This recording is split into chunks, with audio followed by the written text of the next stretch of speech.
რენდი დამოუკიდებელი მოაზროვნე იყო. მას არ სურდა რომელიმე მოძრაობასთან ყოფილიყო აფილირებული მთელი ცხოვრების განმავლობაში. მაგალითად, ლიბერტარიანელებს რენდი უყვართ, მას კითხულობენ. მისით შთაგონებულები იყვნენ და იგი პირველი ლიბერტარიანული პარტიისა და მოძრაობის ჩამოყალიბების ცენტრალური ფიგურა იყო. თუმცა რენდი ვერ იტანდა ლიბერტარიანელებს. იგი მათ სიამოვნებლის მაძიებლებსა და მემარჯვენე ჰიპებს უწოდებდა.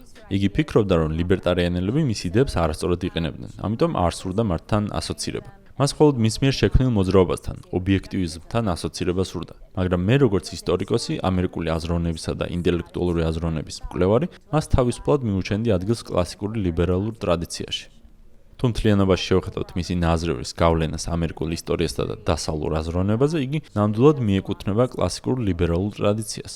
ამის მიზეზი კი მისი ინდივიდზე აქცენტირებაა. რენდი ინდივიდუალიზმს მთელი მისი შემოქმედების მთავარ თემად მიიჩნევს. ეს იყო მისი მთავარი მამოძრავებელი, მისი როგორც მწერლისა და ფილოსოფოსის მთავარი მიზანი.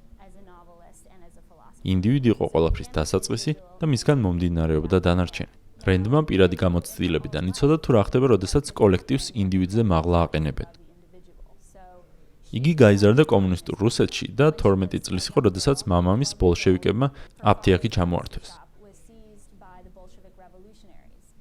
ჩამორთმევა განხორციელდა საერთო სიკეთისა და ხალხის სახელით, რაც ნიშნავდა, რომ რენდის მამამ დაკარგა ბიზნესი, რომლის აწყობასაც მთელი ცხოვრება მოანდომა. მისი ოჯახი შეძლებული და წარმატებული მდგომარეობიდან ღარიბ და თითქმის შიმშილის ზღვარზე მყოფად გადაიქცა.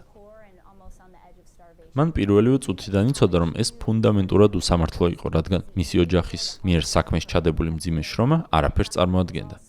იგი განადგურდა დიადი სიკეთის სახელით. სწორედ ამ მომენტიდან, ამ გამოცდილებიდან დაიწყო და შემდეგ როგორც ერალმა და მოაზროვნემ, ეს იდეა გამოსცა საკუთარ ნამუშევრებში. სწორედ ეს ფუნდამენტური თემა გამორჩევის ყველა მისი ნაშრომიდან. მაგალითად, წიგნი ჩვენ ცოცხლები, რომელშიც რუსეთის ისტორიაა წარმოდგენილი, აჩვენებს ადამიანების ბედს სოციალისტურ და კომუნისტურ ქვეყნებში, სადაც ინდივიდუალიზმს არ აფასებენ. მისი პირველი დიდი მიღწევა და ერთ-ერთი ძირითადი ნამუშევარი პირველ წყარო კი ფსიქოლოგიურ დონეზე აჩვენებს, რას ნიშნავს იყო ნამდვილი ინდივიდუალისტი. იყო მოტივირებული მხოლოდ შენი მიზნებით და ამბიციებით და არა სხვა ადამიანების. მისი ნამუშევარი ატლანტმა მხრები გაშლა კი კიდევ უფრო აფართოებს ინდივიდუალიზმის თემას და გადააქვს ის სოციალურ ტილოზე, რის შედეგადაც გვიჩვენებს რა ემართება იმ საზოგადოებას, სადაც ინდივიდს არ ეძლევა განვითარებისა და შემოქმედების თავისუფლება. სწორედ ამ ნაწარმოებმა უპასუხა კითხვაზე, რა შედეგი დგება, როდესაც ინდივიდებს არ ეძლევათ პოტენციალის სრულიად გამოვლენის საშუალება. ამგვარად, ინდივიდუალიზმის თემა ძალიან ძლიერია მის შემოქმედებაში. რაც შეეხება რენდის წვლილს კლასიკურ ლიბერალურ ტრადიციაში, უნდა ითქვას, რომ დიდწილად მისი კონტრიბუცია იყო იმ იდეების მოდერნიზება, რომელიც უკვე საუკუნეები არსებობს. მან დაწერა მხიარული, ადვილად დასამახსოვრებელი მოთხრობები, რომელთაც ფართოდ კითხულობდნენ. იდეების აღწერის პროცესი კი ცოტაოდენი სექსუალობა და გლამურით შესძინა.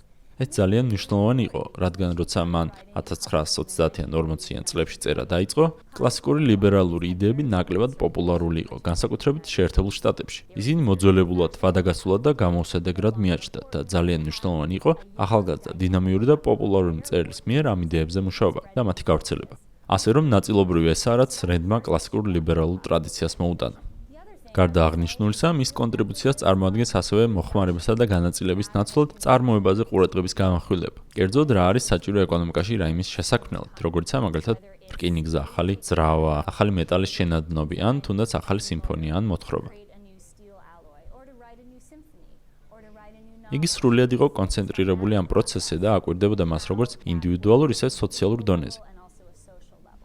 ანუ რენდის ინტერესის სფერო, ნაცვლად იმაზე ნერვიულობისა თუ როგორ გავანაწილოთ და როგორ მოვიხმაროთ საკმარისად იყო წარმოებაზე, ანუ იმაზე თუ როგორ ქმნით.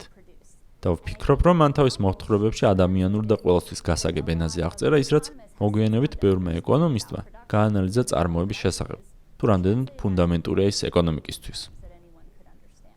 კლასიკურ ლიბერალიზმში რენდის კიდევ ერთი მნიშვნელოვანი წვლილი არის იმის ხაზგასმა, რომ ეკონომიკური აქტივობა კრეატიულია, რომ ბიზნესი კრეატიულია.